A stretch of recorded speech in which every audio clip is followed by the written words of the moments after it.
name is Bella. I'm known by Bella Souls or Amabel Rodriguez. Sencillo.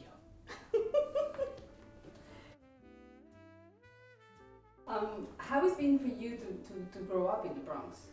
I think that to grow up in the Bronx is one of the best places to have grown up for myself, but my mind was always fantasy. I'm like the Puerto Rican child who was below poverty level, but for me, I felt like I was middle class or upper class, and the reason for that because of my environment and what my father created in my household. And so it was a little bit stigmatizing when you step outside of the Bronx. Like the first times I stepped outside of the Bronx and I would say, oh yeah, I'm from the South Bronx. People would look at me and they're like, you're from the Bronx.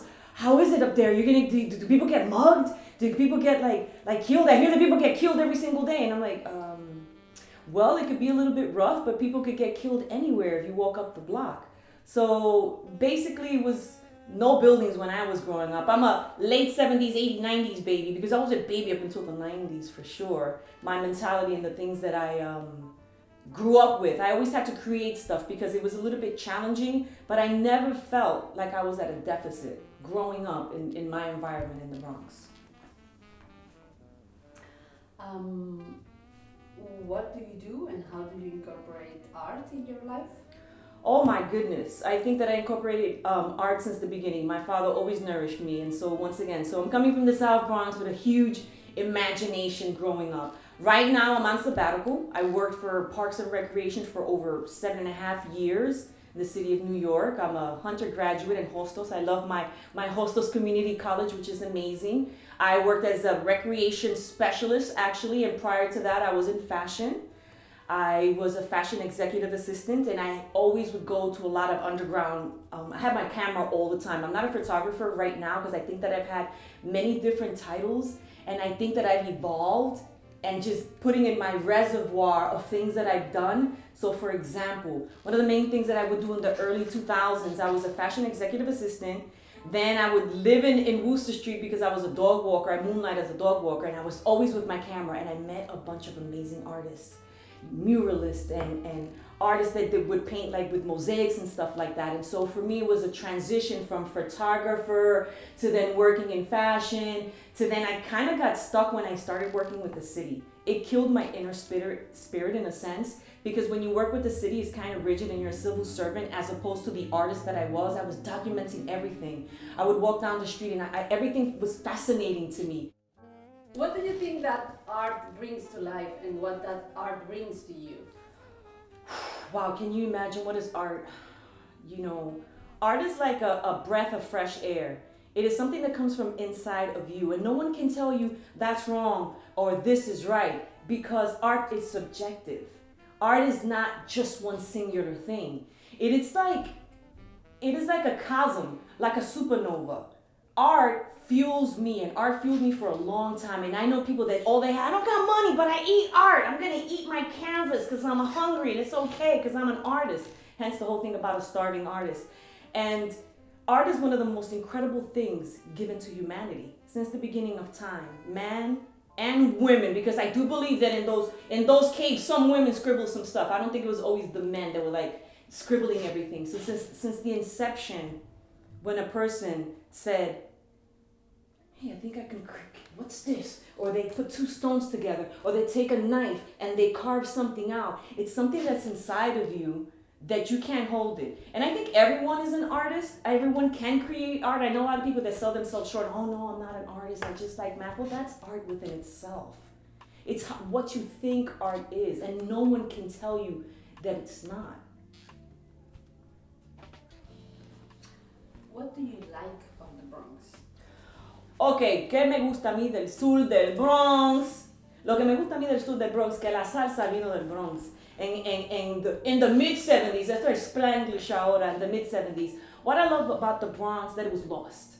That people gave up on it. But the people that lived there, that's why people who have been in the Bronx for over 20, 30 years, 40, 50 years, they feel like they own the Bronx because no one wanted the Bronx. I would take cabs, and when I would say, oh, I'm just going 149th, they're like, where? Over the bridge in the Bronx? Nope, and they would stop me and kick me out, fall and hurt my elbow.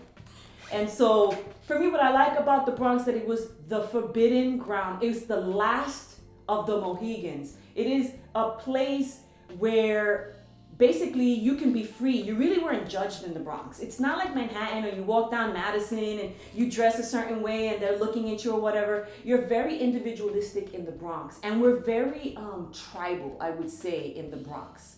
Tribal in the sense that we own our music, we own the food that's there. By owning it, not necessarily monetarily, but it's the pride of the Bronx. And you have to understand what we lived without to understand why we have the pride. Because we lived without corporations trying to come in and help us. You wouldn't have help in the Bronx. Everything was broken down and whatever, but we made do. How do you think all of these gardens came about? They started on the Lower East Side, but we had so many empty lots that where I lived, beside me, they sold Uncle Tomas the lot for $1. And that's how I learned to be a gardener. That's how I learned to appreciate gardening in the South Bronx, where there was rubble and there was nothing there. I appreciated it, and I saw it as something other. People are like, oh, you're there. No, I want the picket fence and the White House. Your home and your picket fence is inside. And those who are tribal. So I would say that for me, the Bronx is everything. And that's why so many people have that Bronx pride. And you have a lot of individuals who now are capitalizing on the Bronx, though. You have individuals that are coming in and claiming the Bronx. And that's why Bronxites, they get mad. And they're like, do not claim something that is not yours. Because you're capitalizing on something that's, where's the sweat, blood, and tears? You're just coming in when it's okay, when they won't cut your face, right? Because you're so afraid to come and walk into the streets and whatnot. And so, I'm not sure if I answered your question. Yeah. Last question, Yes. What advice would you give to other women, especially to the next generations? Oh my God, the next generation, the world is yours. As a female, be more empowered. We're more empowered than men to begin with. Because men may have that brute force, and yes, we have more men in the world, claiming the world, but a woman, we are the nurturers, we are the birth givers, we are the ones that were idolized. Before man claimed land, we were the nurturers. So what I say to the young woman, you have everything in your hand. You actually have everything in your phone. You can Google anything that you want. Don't be mindless. Don't waste your time. See what you love and see what your passion is early on, and seek like-minded people. Because when you seek like-minded people, which is your tribe, all the doors are going to open up. You only hold yourself back. I know that for a fact because I held myself back. I was my own hell at one time, selling myself short. Maybe I'm not good enough. Maybe, it was always, and then thank God I had my tribe. Snap out, we get that snap out of it. And they smacked the shit out of me, and I'm like, okay, you're right. Know your self-worth and know that in this time, in this age, there are no closed doors. There really are no closed doors. Find like-minded people and they're going to elevate you. Just like they say, they say that the acorn does not fall far from the tree, but they say, tell me who your friends are and I'll tell you who you are. Seek like-minded people. And the universe is yours.